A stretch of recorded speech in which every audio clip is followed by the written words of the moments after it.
Hello दोस्तों, आप सभी का स्वागत है हमारे यूट्यूब चैनल अनुज रघुवंशी ऑनलाइन स्टडी पॉइंट्स पर। दोस्तों आज हम बात करने वाले हैं 12 फरवरी 2023 की करंट अफेयर्स के बारे में। तो 12 फरवरी से जितनी भी इंपॉर्टेंट करंट अफेयर्स बनने वाली है वो सभी हमारी इस वीडियो में डिस्कस करने वाले हैं।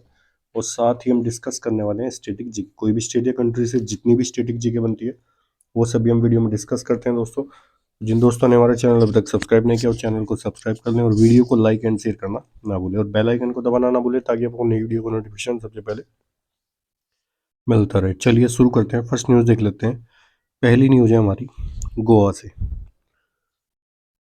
हाल ही में केंद्रीय मंत्री भूपेंद्र यादव ने किस राज्य में आर्द्र भूमि बचाओ अभियान शुरू किया है? तो आर्द्र भूमि बचाओ अभियान किस राज्य में स्टार्ट किया गया है? ये किया गया गोवा में। Option C is the right answer. कहाँ स्टार्ट किया गया? गोवा में। और किसने स्टार्ट किया है? केंद्रीय मंत्री भूपेंद्र यादव ने। इतना आपको याद रखना है। गोवा की बात है, प्रमोद सावंत यहाँ के सीएम है और गवर्नर कौन है? पीएस श्रीधरन पिल्लई। पीएस श्रीधरन पिल्लई यहाँ के गवर्नर है, ठीक है। और पणजी यहाँ की राजधानी है। सबसे ऊंची चोटी कौन सी यहाँ की? सोसोगोर। सोसोगोर यहाँ की सबसे ऊंची चोटी है। और यहाँ पर सिग्मो महोत्सव मनाया जाता है। साव जोआव त्योहार मनाया जाता है। और सेंट फ्रांसिस जेवियर त्योहार भी कहाँ का है? गोवा का है। भगवान महावीर वाइल्ड लाइफ सेंचुरी है। बोंडला वाइल्ड लाइफ सेंचुरी है। नेत्रावली वाइल्ड लाइफ सेंचुरी है। सलीम अली बर्ड सेंचुरी, ये सब कहाँ स्थित है? गोवा में स्थित है, ठीक है। गोवा एयरपोर्ट ने best sustainable green field airport award जीता है। देश के पहले पर्पल फेस्ट का आयोजन कहाँ हुआ था? ये भी गोवा राज्य में किया गया था, ठीक है। और भारत के दूसरे सबसे लंबे केबल स्थित 8 लेन जुआरी ब्रिज का उद्घाटन कहाँ हुआ है? ये भी गोवा में हुआ। इतना आपको याद रखना है। और अंतर्राष्ट्रीय लुसोफोन महोत्सव भी गोवा का है। क्लीनेथोन का आयोजन कहाँ हुआ है? ये भी गोवा में किया गया, ठीक है। इतना दोस्तों आपको याद रखना है। नेक्स्ट न्यूज है हमारी। हाल ही में भारतीय सेना द्वारा ऑपरेशन सद्भावना का आयोजन किस राज्य में किया जा रहा है? ऑपरेशन सद्भावना का आयोजन किस राज्य में किया जा रहा है? लद्दाख में। Option A is the right answer. Ladakh में भारतीय सेना क्या कौन सा ऑपरेशन जारी कर रही है? ऑपरेशन सद्भावना। वहाँ के लोकल जो लोग हैं उनके साथ अच्छे से कम्युनिकेट करने के लिए कौन सा ये ऑपरेशन लॉन्च किया गया? ऑपरेशन सद्भावना, ठीक है।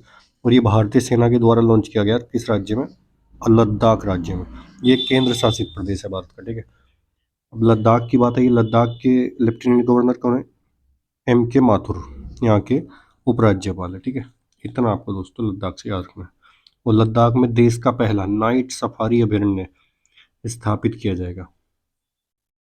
सिंधु दर्शन यात्रा कहाँ की है? लेह की है, ठीक है दोस्तों। और सुभाष अभियान ये भी कहाँ का है? ये भी लद्दाख राज्य का है, ठीक है दोस्तों। इतना आपको लद्दाख से याद रखना है। अब लद्दाख में आयुष उत्सव कहाँ का है? लोसार महोत्सव लद्दाख में मनाया जाता है। और सिंधु दर्शन महोत्सव ये भी कहाँ का है? ये भी लद्दाख राज्य है। इतना दोस्तों आपको लद्दाख से याद रखना है। नेक्स्ट न्यूज है हमारी। हाल ही में किस राज्य सरकार ने भारत के पहले नए गतिशीलता केंद्रीय क्लस्टर की घोषणा की है? भारत का पहला नए गतिशीलता केंद्रीय क्लस्टर की घोषणा किस राज्य में की गई? ये की गई तेलंगाना में। Option A is the right answer. Bharat के पहले नए गतिशीलता केंद्रीय क्लस्टर की घोषणा कहाँ की गई है? तेलंगाना राज्य सरकार के द्वारा इसकी घोषणा की गई है। इतना दोस्तों आपको याद रखना। अब बात है ये तेलंगाना की। इसके सीएम कौन है? के चंद्रशेखर राव। के चंद्रशेखर राव यहाँ के सीएम है। और तमिलसाई सौंदरराजन यहाँ की गवर्नर है। जबकि इसकी राजधानी क्या है? हैदराबाद। और हैदराबाद किस नदी के किनारे बसा है? मूसी नदी के किनारे बसा है हैदराबाद। भारत का पहला 3D प्रिंटेड मानव कॉर्निया कहाँ विकसित किया गया? हैदराबाद में विकसित किया गया। बोनालू त्योहार कहाँ का है? तेलंगाना का है। वोक्सेन यूनिवर्सिटी ने अभी लड़कियों के लिए प्रोजेक्ट एस्पिरेशन लॉन्च किया। प्रोजेक्ट एस्पिरेशन किसने लॉन्च किया? वोक्सेन यूनिवर्सिटी ने। और कहाँ पर लॉन्च किया गया? तेलंगाना राज्य में। अभी तेलंगाना राज्य की पुलिस ने साइबर कांग्रेस पहल की शुरुआत की है। और चौथी औद्योगिक क्रांति के लिए WEF केंद्र हैदराबाद में स्थापित किया जाएगा। और हैदराबाद में यह भी पहला भारत का पहला गोल्ड ATM, भारत का पहला गोल्ड ATM कहाँ लगाया गया? हैदराबाद। और नीम की पत्तियां, नीम डाईबैक रोग से ग्रसित कहाँ पाई गई है? नीम की पत्तियां ये पाई गई है तेलंगाना राज्य में, ठीक है दोस्तों। और हैदराबाद पहली बार फॉर्मूला E वर्ल्ड चैंपियनशिप की मेजबानी कर रहा है। ये भी आपको दोस्तों तेलंगाना से याद रखना है। नेक्स्ट न्यूज है हमारी, हाल ही में भारत ने आर्थिक सहायता योजना के अंतर्गत किस देश को 50 बसें प्रदान की है। तो आर्थिक सहायता योजना के अंतर्गत भारत ने किस देश को 50 बसें प्रदान की है, ये दी है श्रीलंका को, अपने पड़ोसी देश श्रीलंका को। Option B is the right answer. अभी भारत ने श्रीलंका के स्थापना दिवस पर 4 फरवरी को श्रीलंका का स्थापना दिवस मनाया जाता है, तो इसके स्थापना दिवस पर क्या दिए, 50 बसें उसको भेंट की है। ठीक है, इतना दोस्तों आपको याद रखना है। बात आई है श्रीलंका की। श्रीलंका की कैपिटल क्या है, श्रीलंका की कैपिटल क्या है, कोलंबो इसकी कैपिटल है श्रीलंका की। और यहाँ की मुद्रा क्या चलती है, श्रीलंकाई रुपया यहाँ की मुद्रा चलती है। ठीक है दोस्तों, श्रीलंकाई रुपया यहाँ की मुद्रा चलती है। और रोनिल विक्रम सिंधे यहाँ के प्रेसिडेंट है। और इसके वर्तमान में प्राइम मिनिस्टर कौन है, दिनेश गुणवर्धने यहाँ के प्रधानमंत्री है। ठीक है, और भारत और श्रीलंका के बीच में एक जल क्षेत्र पड़ता है, उसको क्या बोला जाता है, पाक जल संधि या पाक जल डमरू उसको बोला जाता है। ठीक है, इतना दोस्तों आपको याद रखना है। नेक्स्ट न्यूज है हमारी, हाल ही में ग्रीन बॉन्ड जारी करने वाला पहला नगर निकाय कौन सा बना है। तो ग्रीन बॉन्ड जारी करने वाला पहला नगर निकाय कौन सा बना है, इंदौर पहला ऐसा नगर निकाय बन गया जिसने ग्रीन बॉन्ड जारी किया। ठीक है, अपने खर्चे के लिए पैसा जुटाने वाला नगर निकाय कौन सा बना है, इंदौर। ठीक है, इंदौर कहाँ है, ये है मध्य प्रदेश की राजधानी इंदौर। ठीक है, मध्य प्रदेश की राजधानी क्या है, इंदौर है। इतना दोस्तों आपको याद रखना है। नेक्स्ट न्यूज है हमारी, हाल ही में किस कंपनी ने हैवी ड्यूटी ट्रकों के लिए भारत की पहली हाइड्रोजन संचालित तकनीक लॉन्च की है। तो किस कंपनी ने लॉन्च की है हैवी ड्यूटी ट्रकों के लिए पहली हाइड्रोजन संचालित तकनीक, किसने लॉन्च किया दोस्तों, ये लॉन्च की है रिलायंस कंपनी ने। अभी भारत सरकार ने क्या फैसला किया है कि 2023 के अंत तक हाइड्रोजन संचालित ट्रेन भी लॉन्च कर दी जाएगी। और हैवी ड्यूटी ट्रकों के लिए हाइड्रोजन संचालित तकनीक लॉन्च करने वाली कंपनी कौन सी है, ये है Reliance industries. Option A is the right answer. Next news है हमारी, हाल ही में किसने युवाओं के लिए युवा संगम पोर्टल लॉन्च किया है। तो युवा संगम पोर्टल लॉन्च किसने किया है, ये हमारे केंद्रीय शिक्षा मंत्री धर्मेंद्र प्रधान के द्वारा इसको लॉन्च किया गया है। ठीक है दोस्तों, किसने लॉन्च किया, केंद्रीय शिक्षा मंत्री धर्मेंद्र प्रधान के द्वारा युवा संगम पोर्टल अभी हाल ही में लॉन्च किया गया। अब बात आई है दोस्तों युवा संगम पोर्टल की। ये युवा संगम पोर्टल क्या है, इसमें क्या है, जो भारत का पूर्वी हिस्सा है, भारत के पूर्वी हिस्से के 7 राज्य जो हैं उनको, उनके 7 राज्यों के युवाओं को भारत के अन्य राज्यों के युवाओं से जोड़ने के लिए कौन सा पोर्टल लॉन्च किया गया, ये किया गया युवा संगम पोर्टल। ठीक है दोस्तों,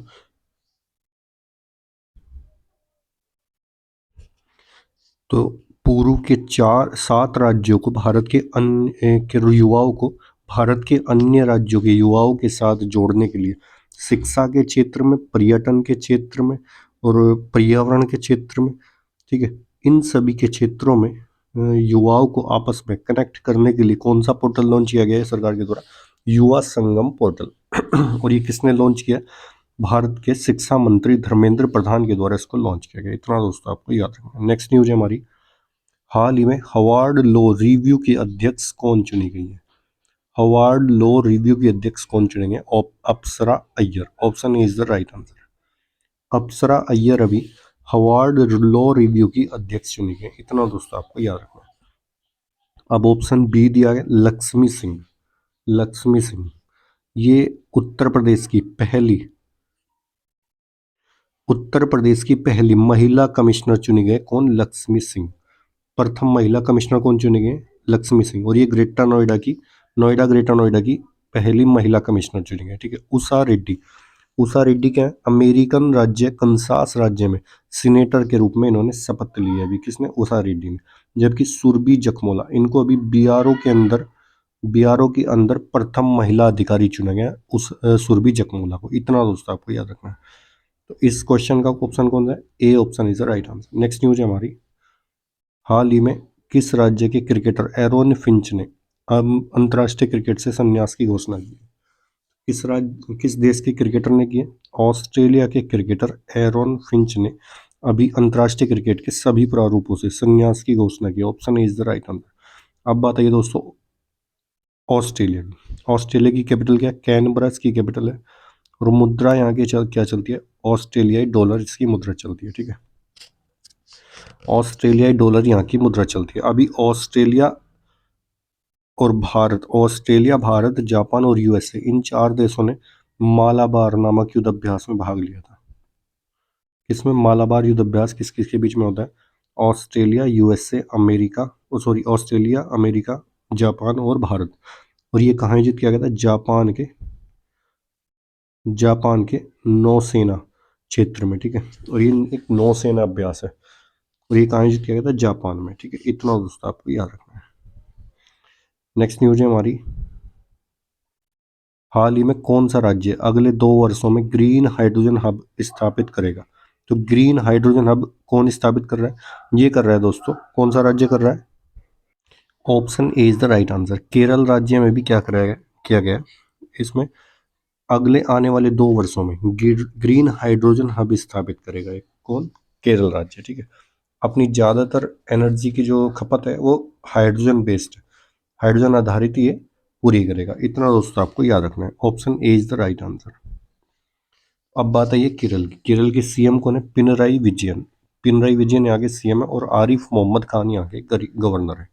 और यहाँ पर कलियट्टम महोत्सव मनाया जाता है, ओणम त्योहार मनाया जाता है, कलपति रथ उत्सव मनाया जाता है, अटकल पोंगल त्योहार केरल का है। और अभी सभी आदिवासियों को बुनियादी दस्तावेज प्रदान करने वाला पहला राज्य देश का कौन सा बना है? ये भी केरल बना है। ठीक है, केरल राज्य ने भी 12 घंटे में 4500 पेनल्टी किक लगाकर Guinness book of world record में नाम दर्ज कराया था। स्वदेश दर्शन 2.0 योजना के तहत चयनित स्थान कुमारकोम और बेपोर केरल राज्य में स्थित है। कौन से राज्य में स्थित है? ये केरल में है।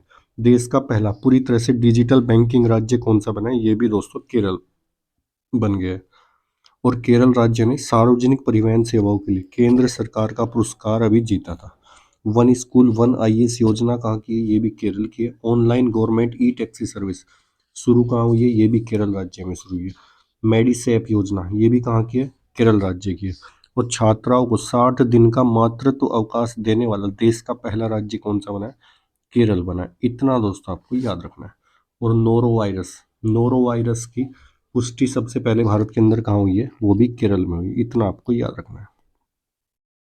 नेक्स्ट न्यूज है हमारी, हाल ही में आई यूएन की रिपोर्ट के अनुसार कौन सा देश डिफेंस कंपनियों के डाटा में सेंध लगा रहा है? तो डिफेंस कंपनियों के डाटा में सेंध कौन सा राज्य लगा रहा है? ये लगा रहा है दोस्तों उत्तर Korea. Option B is the right answer. North Korea defence कंपनियों के डाटा में सेंध लगाने वाला देश बन गया है। और ये किस रिपोर्ट में है? यूएन की रिपोर्ट में, यूनाइटेड नेशन की रिपोर्ट में खुलासा हुआ है। ठीक है दोस्तों, अब बात आई है उत्तर कोरिया की। इसकी कैपिटल क्या है? प्योंगयांग यहाँ की कैपिटल है। और मुद्रा यहाँ की क्या चलती है? वॉन यहाँ की मुद्रा चलती है। जबकि दक्षिण कोरिया के तानाशाह कौन है? Kim Jong Un. और दक्षिण कोरिया और उत्तर कोरिया को डिवाइड करने वाली लाइन कौन सी है? 38 parallel 38 parallel line.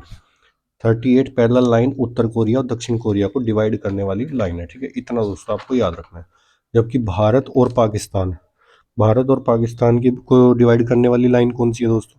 Sorry, Bharat और चीन को देख लेते हैं पहले। भारत और चीन को डिवाइड करने वाली कौन सी है? ये है मैकमोहन। जबकि भारत और पाकिस्तान को डिवाइड करने वाली कौन सी है? Red clip line. पाकिस्तान और अफगानिस्तान के बीच में कौन सी है? पाकिस्तान और अफगानिस्तान इसके बीच में कौन सी है? डोरंड लाइन। ठीक है दोस्तों, जबकि यूएसए और कनाडा के बीच में 49th पैरेलल किस किस के बीच में है? यूएसए और कनाडा के बीच में। जबकि नॉर्थ कोरिया और साउथ कोरिया के बीच में कौन सी है? 38th parallel. इतना आपको दोस्तों याद रखना है इस न्यूज से। नेक्स्ट न्यूज है हमारी, हाल ही में देश के फुटबॉल खिलाड़ी राफेल वरेन ने अंतर्राष्ट्रीय फुटबॉल से संन्यास की घोषणा की है। तो राफेल वरेन कौन है? एक अंतर्राष्ट्रीय फुटबॉल खिलाड़ी। और किस देश के हैं? ये हैं फ्रांस के। Option A is the right answer. France के फुटबॉलर, ये फ्रांस के डिफेंडर है। ठीक है, राफेल वरेन फुटबॉल खिलाड़ी हैं, डिफेंडर हैं। ठीक है, इतना आपको याद रखना है, जिन्होंने अभी हाल ही में अंतर्राष्ट्रीय फुटबॉल से संन्यास की घोषणा की है। अब बात आई है फ्रांस की। कैपिटल क्या है इसकी? पेरिस इसकी कैपिटल है। और मुद्रा यहाँ की क्या चलती है दोस्तों? मुद्रा यहाँ की क्या चलती है? फ्रैंक यहाँ की मुद्रा चलती है। फ्रैंक यहाँ की मुद्रा चलती है। अब मैंने अभी कुछ दिन पहले ही बताया था आपको, अभी फुटबॉल फीफा वर्ल्ड कप हुआ था और वो कहाँ आयोजित किया गया था? कतर में इसका आयोजन हुआ था। कतर में इसका आयोजन किया गया था, जबकि इसको जीता किसने? अर्जेंटीना ने। ऑप्शन बी, अर्जेंटीना इसकी विनर टीम है, ठीक है। और रनर अप कौन रहा है? फ्रांस इसका रनर अप रहा है, ठीक है। इतना दोस्तों आपको याद रखना है। नेक्स्ट न्यूज है हमारी, हाल ही में नेपाल क्रिकेट एसोसिएशन ने किसे अपना मुख्य कोच नियुक्त किया है? तो नेपाल क्रिकेट एसोसिएशन का मुख्य कोच कौन नियुक्त है? Monty Desai. Option is the right answer. अभी मोंटी देसाई को नेपाल क्रिकेट एसोसिएशन का मुख्य कोच नियुक्त किया गया है, ठीक है दोस्तों। इतना आपको याद रखना। नेपाल की बात है, कैपिटल क्या है इसकी? काठमांडू इसकी कैपिटल है। और मुद्रा क्या चलती है? नेपाली रुपया इसकी मुद्रा चलती है, ठीक है दोस्तों। और भारत और नेपाल के बीच में कौन कौन सा युद्ध अभ्यास होता है? सूर्य किरण।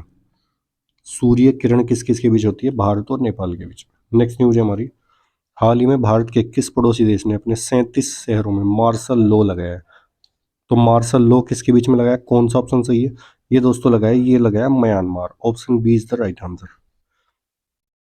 भारत के किस पड़ोसी देश ने लगाया 37 शहरों में मार्शल लॉ? ये लगाया म्यांमार को।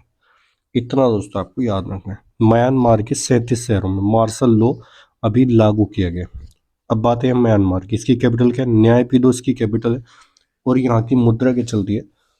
क्यात यहाँ की मुद्रा चलती है। क्यात मुद्रा क्या चलती है? क्यात। नेक्स्ट न्यूज है हमारी, हाल ही में कलिंग लिटरेरी फेस्टिवल का 9वां संस्करण उड़ीसा के किस शहर में आयोजित किया जाएगा? तो कलिंग लिटरेरी फेस्टिवल का 9वां संस्करण उड़ीसा के भुवनेश्वर में भी आयोजित किया जाएगा। Option is the right answer. Orissa के भुवनेश्वर में कलिंग लिटरेरी फेस्टिवल के 9वें संस्करण का आयोजन किया जा रहा है। इतना दोस्तों आपको याद रखना है। Option is the right answer. अब बात आई है उड़ीसा की। इसकी कैपिटल, सीएम कौन है दोस्तों? सीएम है इसके नवीन पटनायक। जबकि कैपिटल क्या है उड़ीसा की? उड़ीसा की कैपिटल है भुवनेश्वर। और इसके गवर्नर कौन है? गणेशी लाल यहाँ के गवर्नर है। लिंगराज मंदिर है, जगन्नाथ मंदिर है, कोणार्क मंदिर है, सिमलीपाल राष्ट्रीय उद्यान है, भितरकनिका है, नंदनकानन जूलॉजिकल पार्क है, चिल्का वन्य जीव अभयारण्य है, सतकोसिया टाइगर रिजर्व है, पूठागढ़, नलवन, देवरीगढ़ और कहिरमठ वन्य जीव अभयारण्य है। ये सब कहाँ स्थित है? ये उड़ीसा राज्य में स्थित है। जगन्नाथ रथ यात्रा इसकी उड़ीसा की है। नुआखाई महोत्सव उड़ीसा में मनाया जाता है। तोसली राष्ट्रीय शिल्प मेला उड़ीसा का है। और रज पर्व, ये सब कहाँ के हैं? ये उड़ीसा राज्य के। इतना दोस्तों आपको नोट डाउन कर लेना है। अब कुछ न्यूज भी देख लेते हैं, डिस्कस कर लेते हैं पुरानी। उड़ीसा के राउरकेला शहर में भी अत्याधुनिक बिरसा मुंडा अंतर्राष्ट्रीय हॉकी स्टेडियम का उद्घाटन किया गया था। तो अंतर्राष्ट्रीय बिरसा मुंडा अंतर्राष्ट्रीय हॉकी स्टेडियम का उद्घाटन कहाँ हुआ है? उड़ीसा के राउरकेला में। और उड़ीसा के जग्गा मिशन ने यूनाइटेड नेशन हैबिटेट का वर्ल्ड हैबिटेट अवार्ड 2023 जीता है। राष्ट्रीय एड्स नियंत्रण संगठन ने अभी भुवनेश्वर में सबसे बड़ी मानव लाल रिबन श्रृंखला बनाई है। कहाँ बनाई है? उड़ीसा के भुवनेश्वर में। और उड़ीसा के गंजम जिले में अस्का पुलिस स्टेशन को 2022 के लिए सर्वश्रेष्ठ पुलिस स्टेशन के रूप में चुना गया। इतना आपको उड़ीसा से याद रखना है। तो आज के लिए दोस्तों इतना ही काफ़ी है। मिलते हैं आपसे नेक्स्ट वीडियो में, तब तक के लिए धन्यवाद, गुड बाय दोस्तों। और साथ में मैंने टेलीग्राम ग्रुप का लिंक भी दे दिया गया है, जहाँ पर आपको वीडियो का PDF आसानी से प्रोवाइड कराया जाएगा, ठीक है दोस्तों। चलिए दोस्तों, मिलते हैं आपसे नेक्स्ट वीडियो में, तब तक के लिए धन्यवाद, गुड बाय दोस्तों।